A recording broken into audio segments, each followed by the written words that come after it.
Hey, happy day, happy life, happy journey. How are you? How is everyone? Welcome, welcome, welcome to Walking the Path. I'm so grateful to be here. I'm excited today because I'm alive. How about that? How about just being excited that we're alive today? Man, that's the best. We're alive. Let me tell you something. I want to share with you. I'm going to read you something. Um, I'm going to read you something here. If okay, I want to welcome you to Walking the Path, and I want to congratulate you. I'm delighted that you could make it. Getting here uh, wasn't easy. I suspect it's a little bit harder than you thought. It's tougher than you may realize. To begin with, for you to be here now, for you to be watching this with me right now, trillions of drifting atoms had somehow to assemble in an intricate and intriguingly obliging manner to create you.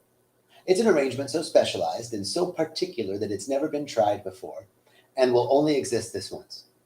For the next many years, we hope, these tiny particles will uncomplainingly engage in all of the billions of deft cooperative efforts necessary to keep you intact and let you experience the supremely agreeable and generally underappreciated state known as existence. Wait, there's more. Hey, everybody, I want to say hi to you, but listen to this. Talk about what I'm grateful for. Let's be grateful for ourselves. Okay, before I get into it, I want to say, hey, Angie, what's up? Ishan, beautiful. Dorota, thanks. Rishan says, looking good, brother. Feeling good, Ishan. And Christopher, hey, brother, good to see you. Colette, always a pleasure. Thank you all for tuning in. So let me tell you, if you're ever feeling like I don't have anything to be grateful for, how about this? Your cells are a country of 10,000 trillion citizens, each devoted in some intensely specific way to your overall well-being. They let you feel pleasure and form thoughts. Your cells enable you to stand and stretch and caper. When you eat, they extract the nutrients and distribute the energy and carry off all the waste. All of those things you learned about in junior high school biology, they do that. But they also remind you to eat, and they give you a reward of a feeling of well-being after, so you don't forget to eat again. They keep your hair growing, your ears waxed, your brain quietly purring. They manage every corner of your being. They will jump to your defense in the instant you are threatened. They will unhesitantly die for you, and billions do so daily. And not once in all our years have we thanked even one of ourselves. So let us take a moment now to regard them with the wonder and appreciation they deserve, right? That's really the thing, is the wonder and appreciation at life. So I'm grateful to be alive. I hope you're grateful to be alive. I hope, as whatever's going on, we've got trillions of cells working on our behalf right now with all sorts of cooperative, deft activities that are keeping us together. That's so cool. I'm grateful. I want to acknowledge that the two things that I read came from a book called A Short History of Nearly Everything by Bill Bryson. I've been reading that book recently, and it's really awesome. So I'm grateful. I'm grateful to be alive today. I'm grateful that all my cells are working on my behalf, keeping me humming, letting me talk and think and be. And yet we are more than the sum of our parts, aren't we? So today's topic is flow, desire, and destiny. And I think this is going to be a series of talks. Maybe this next series of talks will be on the ideas of flow, desire, and destiny. So today I want to give a brief overview of some things that I've been that have come into my awareness lately. And so the first piece is really around flow, is oneness. It's really oneness, because when I'm in flow, I feel one with everything. Right? When I'm in flow, there's nothing against me. There's no counter. I'm not in flow if something's counter, right? So flow is this state of ease and grace. It it contains a sense of oneness, right? And connection. Thank you, Terry. Yes. And Anastasia says, I like this guy. You know what? I like this guy too. He's pretty cool. I think I'm going to keep him. So the first aspect of flow is oneness, right? We have this sense of oneness. And really, there's no simpler statement, no more elegant statement than all of life is one. All of life is one. And, well, how do we get there? Well, there's this underlying simplicity to life on a biological level, and it's accompanied by an elemental unity of life. So there's a simplicity and a unity in life. I mean, I'm talking about life expressing our cells, our body, the planet, right? There's a basic blueprint to all of life. It's DNA. And that's the basic blueprint of all of life. These 4 letters randomly arranged. There's a bunch of other stuff that we don't know what it does. We call it junk, but it probably isn't, right? This little basic blueprint that really hasn't changed at all since the Precambrian period. Precambrian period, that's like 30,000 centuries. 30,000 centuries. So for the last 30,000 centuries, life has pretty much been the same. I mean, there's variations, but it's the basic blueprint. This is what I mean when there's, to say, an underlying simplicity to life and an equally elemental unity to all of life, which leads us to be able to say that all of life is one. All of life is one. And so when I'm in flow, I'm in that deep realization of, as Terry says, connection. I'm in the zone, right? Things are flowing, and there's nothing against me. Everything is for me. And that's the truth. The only thing that is against us typically is a reflection of our own limited thought, our own limited thinking. So first part of destiny, of flow, desire, and destiny is simplicity and oneness. Now, how do we get to oneness? Unity and simplicity bring oneness, right? Now, oneness is a sense of that same aspect of flow, but the one thing we need correct, the only thing we need correct, is a sense of separation from that which is real, that which is eternal, that which is divine, that which is the love, beauty, intelligence that governs the planet. So the first part of flow is oneness and healing any sense of separation. And flow now then rolls into desire. And our desires, we think, well, that's my feeling, that's my fire, pure desire. Okay, so desire, Tennessee Williams said, desire is like an overcoat that's 10 times too big, right? Something that just engulfs you. But that's a sense of desire, like that there's something that overtakes me, right? And I lose control, right? I think Tennessee Williams was writing from a place maybe of a different sense of his desires were bad, okay? That's not the desire I'm talking about. I'm talking about the true and good desires of your heart. There's something in each one of us that's like, I really want that. You've known it ever since you were a kid. I've known it ever since I was a kid. And I've been like somehow ignoring it and accepting all of the crap of society that says that should be my desire. My desire should be to be rich. My desire should be to wear Gucci and be like the Kardashians and fucking a big baller. Ooh, I just dropped an F-bomb. To be a big baller, right? Our desire should be to acquire. Basically, all of society is telling us acquire, work hard, make money. Make money. That's good. Money good, not money bad, right? That's like all that's coming. So when we think of desires, that's what we think. Oh, well, desire. And then we think we should push our desires away. That's not it. Desire, there's the true and good desire of your heart is God's true and good desire. The true and good desire of your heart is Mother Ayahuasca's true and good desire. The true and good desire of your heart is the true and good desire of the divine expression seeking to know itself in, through, and as you and me and we. So,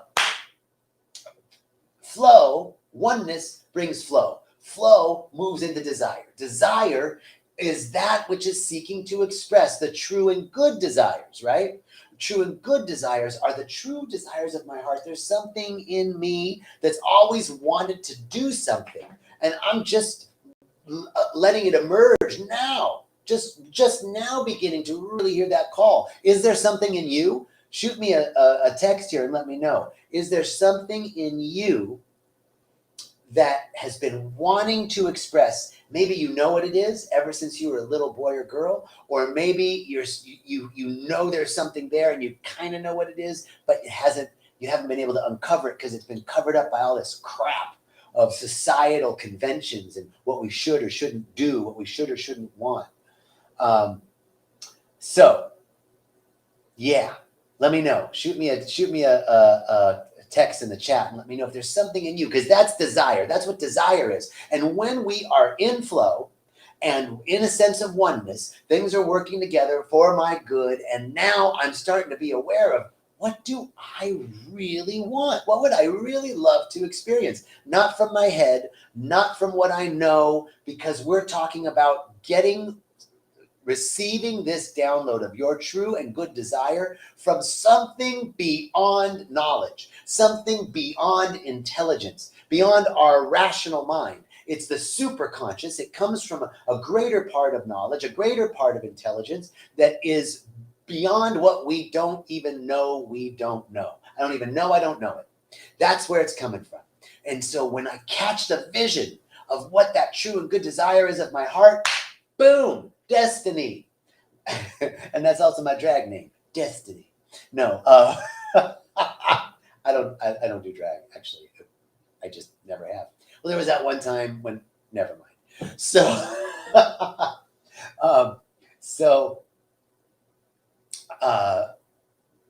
the destiny then is our place. Our destiny is the place that we're destined to fulfill. Our destiny is the place that we're meant to be. The true and good desire of our hearts is the fulfillment of our soul's highest destiny. Bam. That's it right there. So, flow. Now, this is an overview. We're going to get into this a little bit more over the coming weeks of flow, desire, and destiny. Now, how do I get into flow? How do I allow myself to be in that state? We're going to go deeper into that. But really, it's connected to your desire. It's connected to what makes you happy. And we have this thought in our Isha goes, come on, we all know you're a drag queen. I'm a queen, bitch, but I ain't a drag queen. No, really, I've never done drag. But I'm sure well, maybe not all, but there was, that period, prepubescent. I did try on my mom's clothes,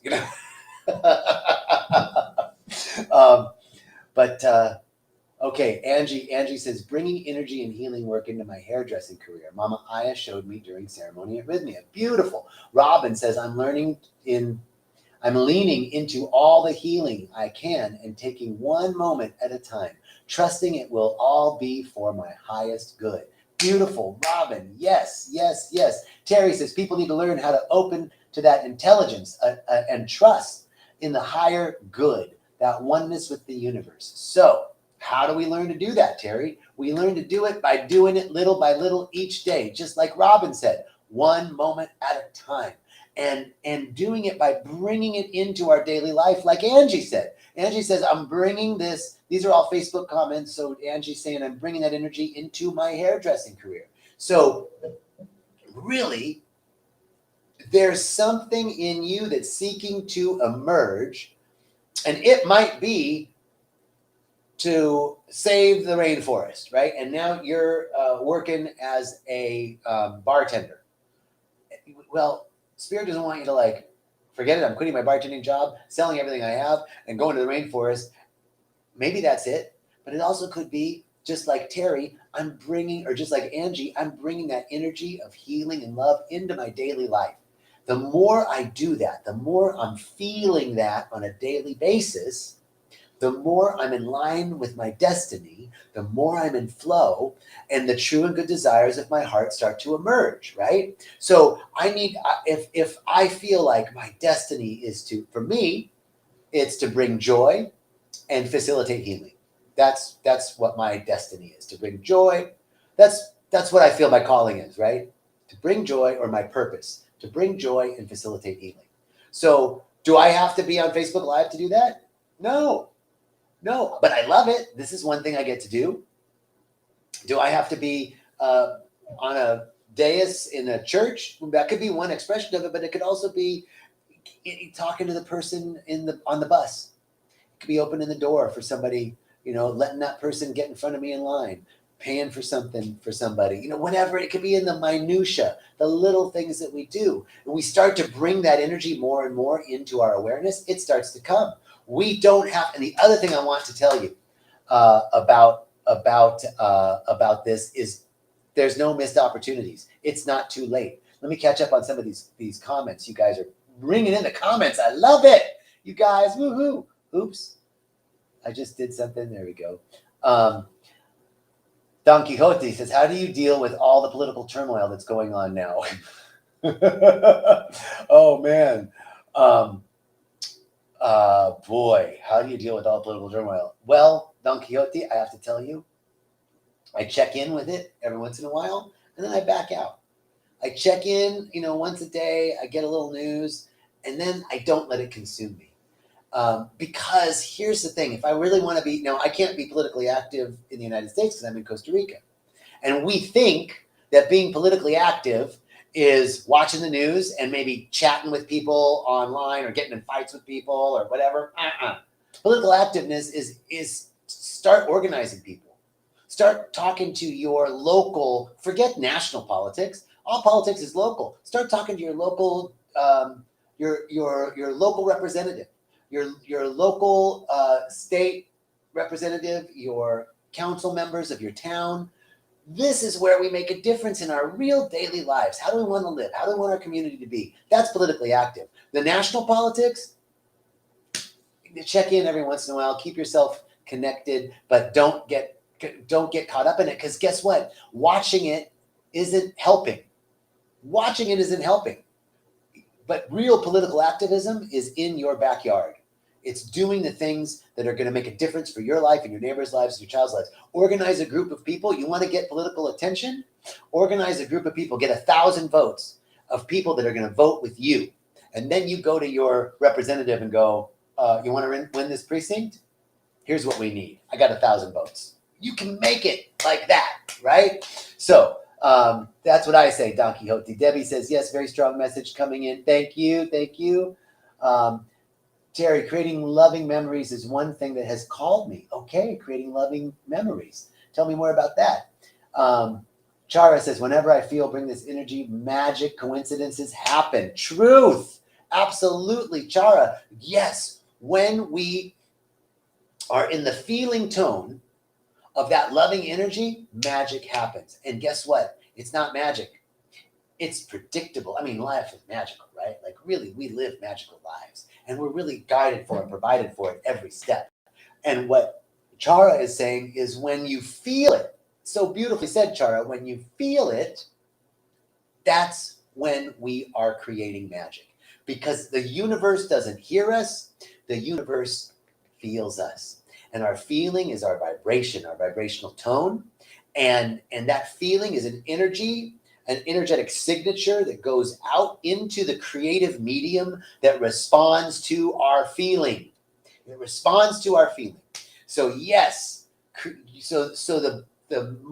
that's why flow, desire, and destiny are connected, Chara. You hit it on the head, because when I'm in flow, I feel oneness. I'm starting to be aware of my desires, and I'm feeling, my desire is to bring joy and facilitate healing. I can do that in the smallest actions everywhere I'm at. I can do that everywhere in my life. The more I'm feeling that I'm in line with my desire, I'm bringing forth my destiny. Flow, desire, and destiny. Flow, desire, and destiny. Could be a band name, right? I'm Flow. This is Desire and Destiny. And we're the 3 heartbeats. Okay. So, yes, I got a feeling. Ooh, that today's gonna be a good day. Okay, they can sing it way better than me. But that's the deal. I got a feeling. All right. I think this is a good start for this topic on Flow, Desire, and Destiny. I don't know who. It does. It sounds like three women that work down in the Desire. Who's working this shift at the diner? Flow, Desire, and Destiny. They working the shift today. Mm-hmm. Flow. Kiss my grits, Flo. Okay. So we're gonna be at the diner where Flo, Desire, and Destiny are working. They're gonna bring us coffee and some sweet potato pie. I like some collard greens and some fried chicken, smothered fried chicken. There was this place in Phoenix. Okay, last note. There was a place in Phoenix. I wonder if it's still there. I was in college in 1987, 88. I bet it is. It was called Mrs. White's Golden Rule Cafe on Jefferson Street in Phoenix. The only place Count Basie would eat when he came to town. The Golden Rule Cafe. And they had smothered fried chicken and collard greens and sweet potato pie and cornbread that would make you slap your mama. That's for sure. Mrs. White. And Mrs. White, she was still alive when I was going there. She was back there cooking up. All right. Angie says, we having church. Like church, the organ brings the tears. All right. Ethan, Flo, Desire, and Destiny, my three waitresses at the diner. Flo, kiss my grits. All right, y'all. So good to be with you. Thank you so much for checking in. We'll be here next week. Talk a little bit more with our good friends Flo, Desire, and Destiny. Let's see what kind of hairdo they have next week. All right. Peace and riches blessings.